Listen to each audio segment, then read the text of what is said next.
A graça e a paz do Senhor Jesus estejam em seu coração. Glória a Deus pela sua vida. Nós estamos na nossa penúltima aula desse curso, Apocalipse para Todos. E eu tenho certeza que seu coração tem sido aquecido, inspirado com essas verdades da palavra de Deus. E hoje não vai ser diferente. Você vai ser tocado pela palavra de Deus que não volta vazia, antes cumpre o propósito pela qual ela foi liberada em o nome do Senhor Jesus. Quero dizer para você que você é uma pessoa perseverante, né? Chegou até aqui. Isso é um grande sinal da sua perseverança. Aleluia. E hoje eu gostaria então de compartilhar acerca das bodas do Cordeiro, do milênio, e também vamos falar aqui do tribunal do trono branco. Então nós vamos estar estudando o capítulo 19 e o capítulo 20 de Apocalipse. Mas vamos começar falando acerca das bodas do Cordeiro. Vamos ver o que a palavra de Deus então nos diz. Vamos lá? Apocalipse 19, versículos 6 e 9.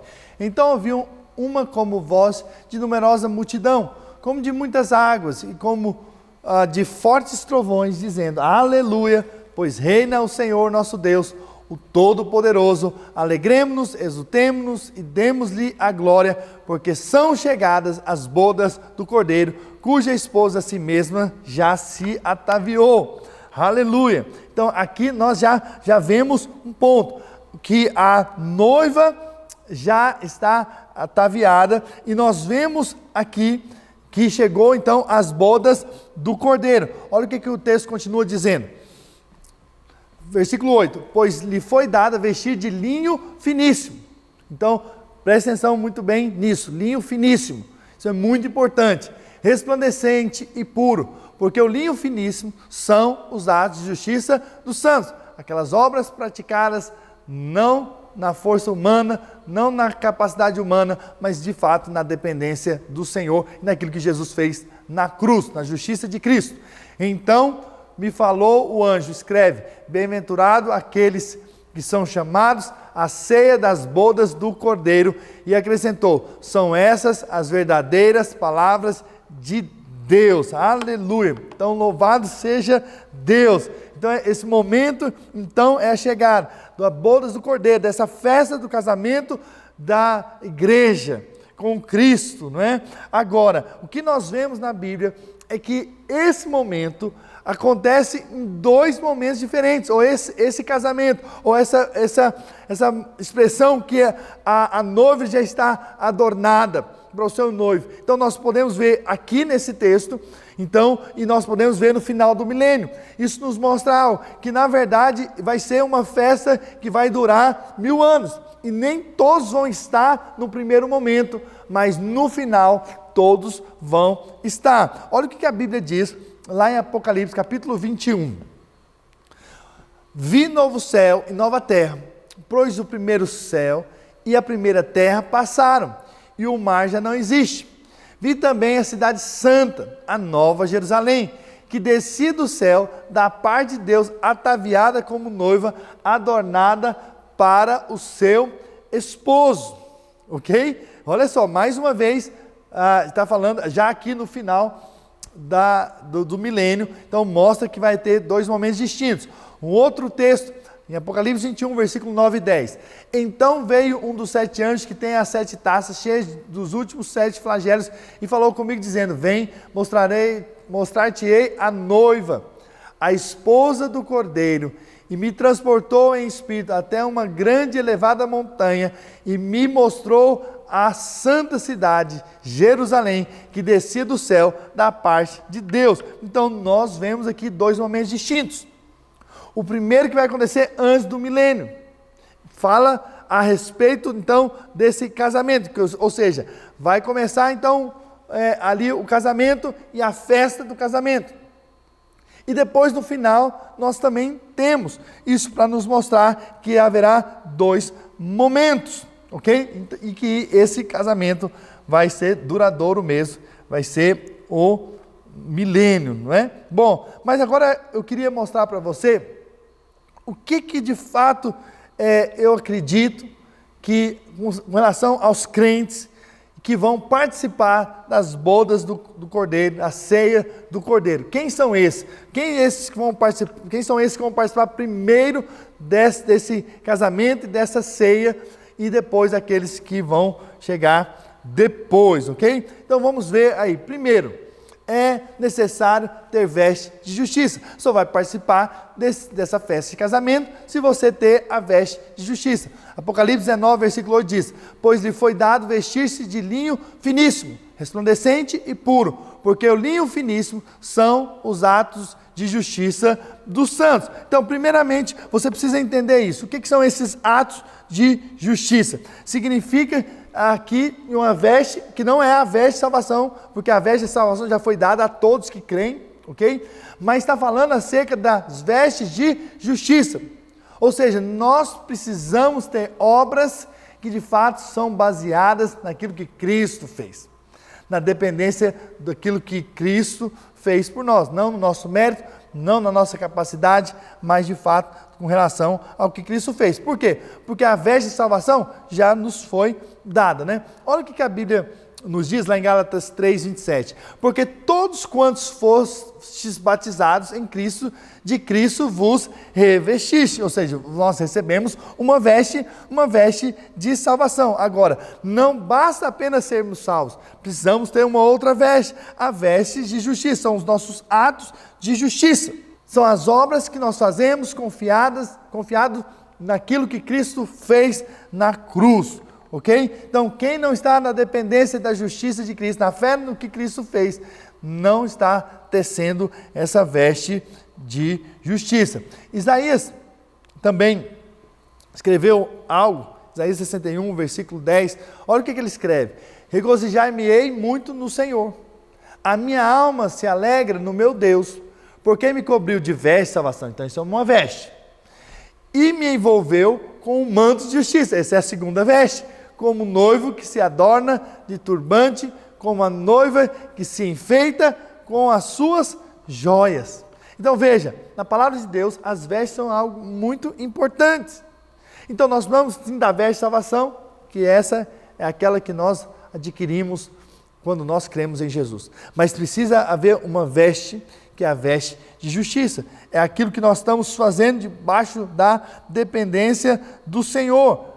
Ok? É muito importante que você saiba disso, para que você possa participar das bodas do Cordeiro já no início do milênio, que na verdade vai ser uma recompensa para aqueles que estão confiantes no que Cristo fez e não neles mesmos, que se achegam a Deus, que fazem a obra para Deus, não confiadas na capacidade humana própria, mas confiadas no sangue de Jesus. Olha o que a Bíblia diz lá em Mateus, capítulo 22, versículo 11 e 12. Entrando, porém, o rei, para ver os que estavam à mesa, notou ali um homem que não trazia veste nupcial, e perguntou-lhe: amigo, como entraste aqui sem veste nupcial? E ele emudeceu, ficou sem palavras. Por quê? Porque eles não poderiam estar ali sem a veste correta, ok? Bom, olha o que também Apocalipse nos diz, lá em Apocalipse 3, versículo 4 e 5. Tens, contudo, em Sardes umas poucas pessoas que não contaminaram as suas vestiduras, e andarão de branco junto comigo, pois são dignos. O vencedor será assim vestido de vestiduras brancas, e de modo nenhum apagarei o seu nome do livro da vida. Pelo contrário, confessarei o seu nome diante de meu Pai e diante dos seus anjos. Um outro texto também de Apocalipse 3,18. Aconselho-te que de mim compres ouro refinado pelo fogo, para te enriqueceres, vestiduras brancas para te vestires, a fim de que não seja manifesta a vergonha da tua nudez, e colírio para ungires os olhos, a fim de que veja. Então veja aqui, na verdade, que as vestes são muito importantes diante de Deus, ok? Então, como que você se achega a Deus é muito importante. Nós devemos se achegar com as vestes de justiça, ou seja, com aquilo que Cristo fez por nós. A Bíblia diz que Deus o fez pecado, para que nele fôssemos feitos o quê? Justiça de Deus. Então nós temos que ter sempre a nossa fé no que Cristo fez, no sangue dele. Não há acesso a Deus se não for por meio do sangue de Jesus. Não tem como trabalharmos ou servirmos a Deus, fazermos a vontade de Deus na nossa força, na nossa obra. Isso não é aceito diante de Deus. O que é aceito é de fato a nossa fé no que Cristo fez. Mas um outro aspecto importante que eu gostaria de falar com você é que tem que ter azeite sobrando. Deixa eu ler isso aqui para você aqui, ó. Olha, com relação às virgens, não é? Todas elas tinham lâmpadas que apontam para o Espírito humano, todas tinham azeite que aponta para o Espírito Santo, todos dormiram, ou seja, todos morreram, mas uma coisa apenas a diferenciava: as 5 virgens prudentes tinham azeite sobrando. Isso aponta para uma vida cheia do Espírito Santo. Então, aquelas virgens, elas tinham todas as coisas praticamente em comum. Apenas o que diferenciava elas é que as 5 prudentes tinham azeite sobrando. O azeite aponta para a ação do Espírito Santo. Então, podemos dizer que o azeite sobrando é uma vida cheia do Espírito Santo. E veja que 5 não entraram. Não quer dizer que elas não foram salvas, mas quer dizer que elas não participaram ali das bodas do Cordeiro, ali no início do milênio, ok? Então, veja que é muito sério o que nós estamos compartilhando aqui. É importante que você ouça isso e tenha a humildade do Espírito, com certeza, para que você, de fato, viva a sua vida confiada no que Cristo fez. Não confiado em si mesmo. Ok? É muito importante que você caminhe a vida cristã confiado sempre no sangue de Jesus. Ok? Mas é um ponto também interessante aqui, é que tem que ter sido chamado. E olha o que a Bíblia diz lá em Apocalipse 19, 9. Então me falou o anjo, escreve: bem-aventurados ou felizes aqueles que são chamados à ceia das bodas do Cordeiro. E acrescentou: são essas verdadeiras palavras de Deus. Veja que não é uma questão simplesmente de você, eu vou participar. Não, é uma questão de ser chamado, de ser escolhido para participar. Agora, não estou dizendo que não foram salvos aqueles que não foram chamados, mas eles não vão participar ali das bodas do Cordeiro no início do milênio, ok? Mas com certeza ao fim do milênio eles vão estar com Cristo para todo sempre, ok? Bom, então haverá um dia em que toda a igreja vai estar pronta e vai viver com Cristo eternamente, ok? Mas agora eu gostaria de compartilhar acerca do milênio. O que a palavra de Deus diz acerca do milênio? Vamos ver na palavra de Deus, aí em Apocalipse capítulo 19, versículo 19 e 21. E vi a besta e os reis da terra, com os seus exércitos, congregados para pelejarem contra aquele que estava montado no cavalo e contra o seu exército. Mas a besta foi aprisionada, e com ela o falso profeta, que com os sinais feitos diante dela, seduziu aqueles que receberam a marca da besta e eram os adoradores da sua imagem. Os 2 foram lançados vivos dentro do lago de fogo que arde com enxofre. Ok? Bom, o texto continua dizendo: os restantes foram mortos com a espada que saía da boca daquele que estava montado no cavalo, e todas as aves se fartaram das suas carnes. Então aqui é o final da grande tribulação e o início então do estabelecimento do milênio, ok? Dos 1000 anos. E aí então nós chegamos no capítulo 20 de Apocalipse. Apocalipse 20, versículo 1 diz assim: então vi descer do céu um anjo. Tinha na mão a chave do abismo e uma grande corrente. Ele segurou o dragão, a antiga serpente, que é o diabo, Satanás, e o prendeu por 1000 anos. Lançou-o no abismo, fechou-o e pôs selos sobre ele, para que não mais enganasse as nações, até que se completassem os 1000 anos. Depois disso, é necessário que seja solto pouco tempo, ok? Então aqui nós vemos que Satanás vai ser preso e vai ser impedido de influenciar, de enganar as nações, ok? Bom, e nós sabemos que terá vencedores vindo da grande tribulação para reinar com Cristo durante o milênio. Vamos ver lá, Apocalipse 20, versículo 4. Diz assim: vi também tronos, e nesses sentaram-se aqueles aos quais foi dada a autoridade de julgar. Vi ainda as almas dos decapitados por causa do testemunho de Jesus, bem como por causa da palavra de Deus, tantos quantos não adoraram a besta, nem tampouco a sua imagem, e não receberam a marca na fronte e na mão, e viveram e reinaram com Cristo durante quanto tempo? 1000 anos. Então, veja, qual contexto eles vão ser vencedores? No contexto em que eles venceram a marca da besta, ok? Então, com certeza virá os vencedores também do milênio. Os restantes dos mortos não reviveram até que se completassem os 1000 anos. Essa é a primeira ressurreição. Bem-aventurado e santo é aquele que tem parte na primeira ressurreição. Sobre esse, a segunda morte não tem autoridade. Pelo contrário, serão sacerdotes de Deus e de Cristo e reinarão com ele os 1000 anos. Ok?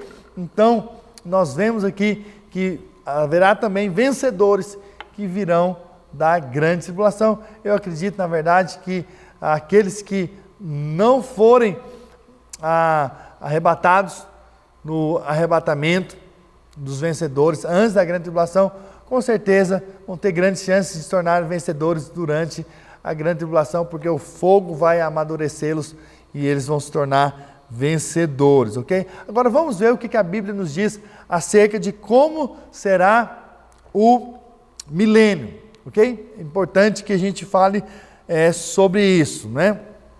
A Bíblia diz, principalmente lá no Velho Testamento, acerca de como vai ser aí o milênio, né?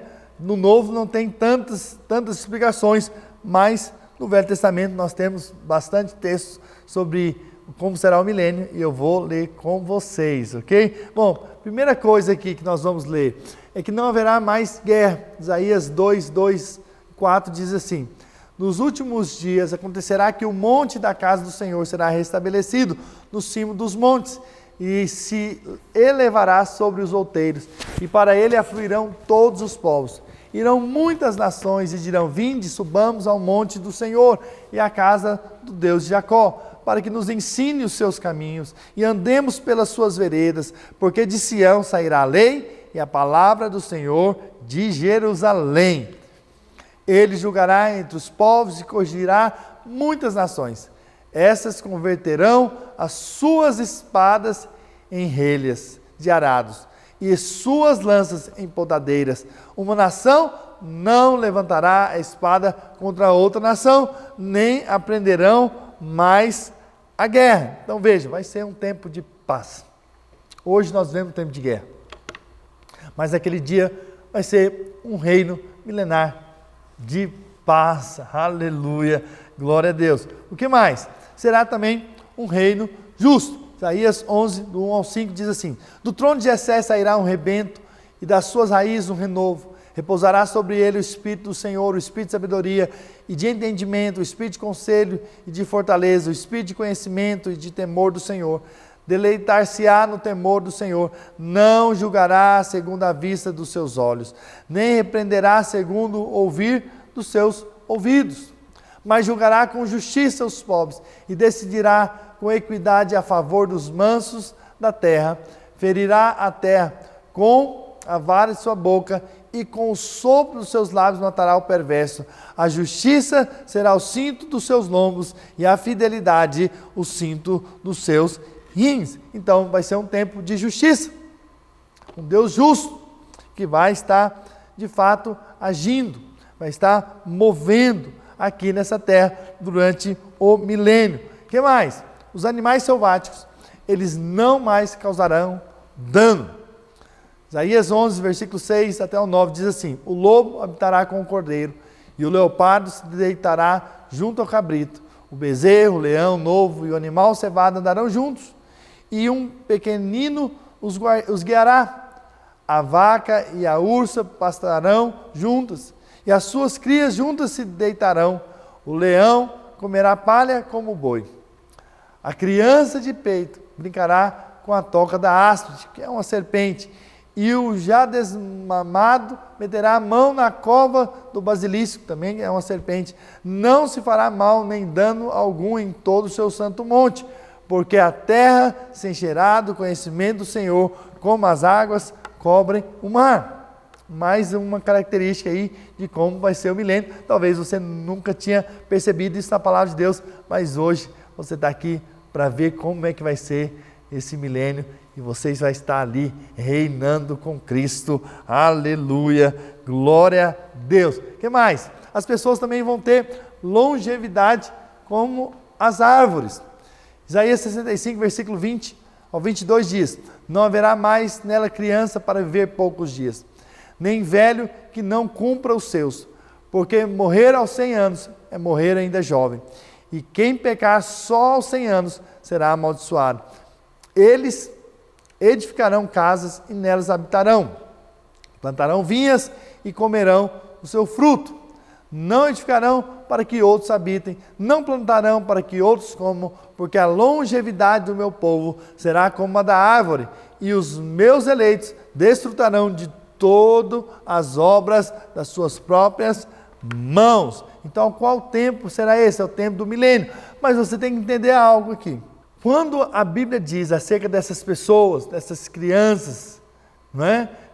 Que não vão morrer cedo, mas que vão viver muitos anos, a idade de árvore, está falando de qual povo? Não é? Porque os crentes, nesse tempo, já terão um corpo glorificado, já vão ter a vida eterna. Mas, na verdade, está falando acerca das nações. Lembra que nós falamos acerca do tribunal das nações? Daqueles que trataram os pequeninos irmãos de Jesus, que são os judeus e os crentes, cuidaram deles, alimentaram, foram visitá-los, quando eles estavam presos.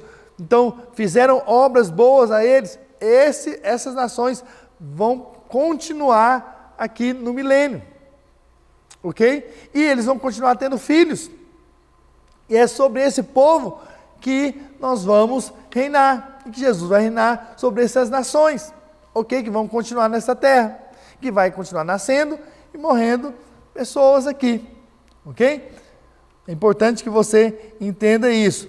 Um outro aspecto também interessante é que as nações irão até Jerusalém, irão atrás também dos judeus para ensiná-los. Ok? Lá em Zacarias 8, versículo 20 e 23 diz assim: assim diz o Senhor dos Exércitos, ainda sucederá que virão povos e habitantes de muitas cidades, e os habitantes de uma cidade irão a outra dizendo: vamos depressa suplicar o favor do Senhor e buscar o Senhor dos Exércitos, eu também irei. Virão muitos povos e poderosas nações buscar em Jerusalém ao Senhor dos Exércitos e suplicar o favor do Senhor.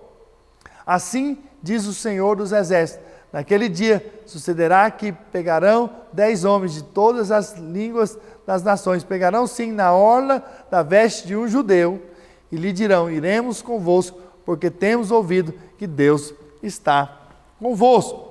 Ok?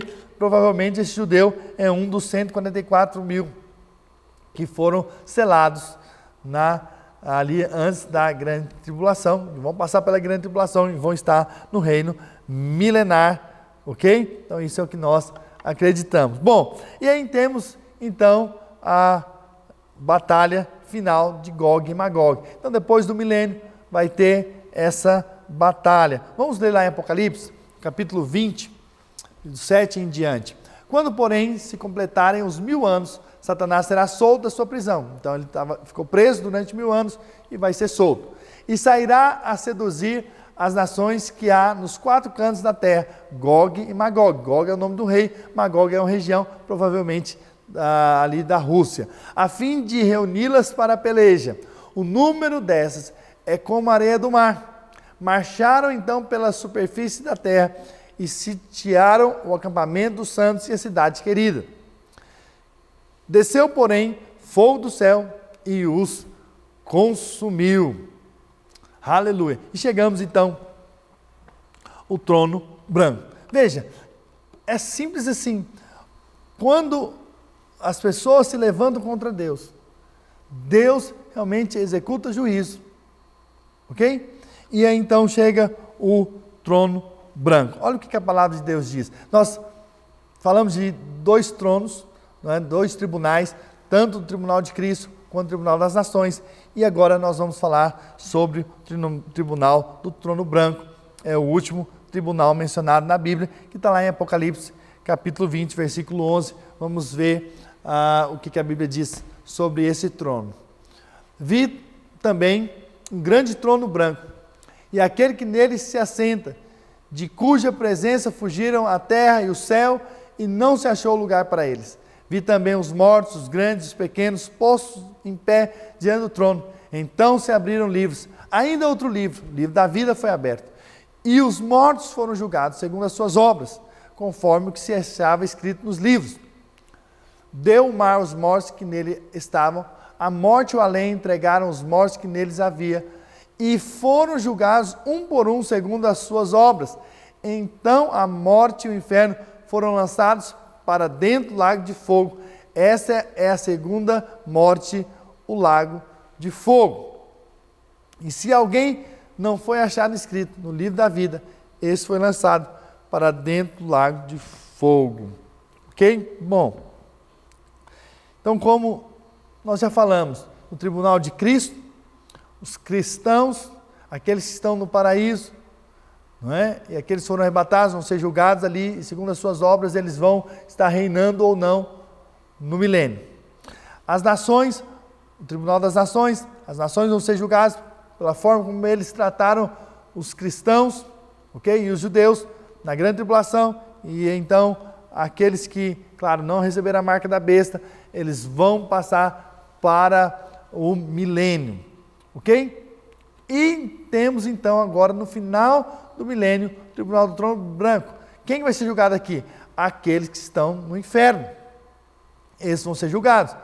Mas como a gente vê que o livro da vida foi aberto aqui, eu acredito particularmente, a minha opinião, que também aqueles que nasceram no milênio e que e morreram, não tiveram a oportunidade de serem julgados, provavelmente também vai ser julgado no tribunal do trono branco. E se o nome dele estiver escrito no livro da vida, ele vai estar eternamente com Deus, ok? Porém, se não, vai estar condenado eternamente no lago de fogo e de enxofre. Isso é o que de fato eu acredito na palavra de Deus. Aleluia, glória a Deus. Espero que o seu coração de fato está sendo cheio a cada dia do desejo por mais do Senhor e da gratidão de saber que um dia o Senhor te alcançou e para sempre você vai estar com Ele. E eu espero que você esteja de fato pronto para o tempo do milênio, o tempo da recompensa, porque vai ser um tempo precioso para aqueles que hoje estão entregando as suas vidas para o Senhor. E vamos terminar essa aula como nós sempre fazemos, orando, nos rendendo diante do Senhor e reconhecendo que Deus é bom, que Deus é gracioso e tem coisas boas para nós, em nome do Senhor Jesus. Pai, nessa hora nós oramos, entregamos novamente nossas vidas em Tuas mãos. Nós queremos estar prontos como uma noiva adornada para o esposo. Nós queremos, de fato, estar com as vestes de justiça, confiados sempre no que Cristo fez na cruz por nós. Por isso, Senhor, nessa hora nós oramos, porque cremos que o Senhor é por nós, porque cremos que o Senhor tem coisas boas para nós, porque cremos que de fato o Senhor nos estabeleceu nessa terra, para que sejamos um instrumento de salvação, de bênção, mas que nesse tempo nós também sejamos transformados, possamos também ter as nossas vestes de justiça, para que possamos reinar com Cristo eternamente, em nome do Senhor Jesus, amém e amém. Que Deus de fato te abençoe ricamente e nos vemos na próxima aula, na nossa última aula, em nome do Senhor Jesus. Um grande abraço. Não deixe de seguir o pastor Marcos Nogueira no Instagram @marcosnogueira.usa.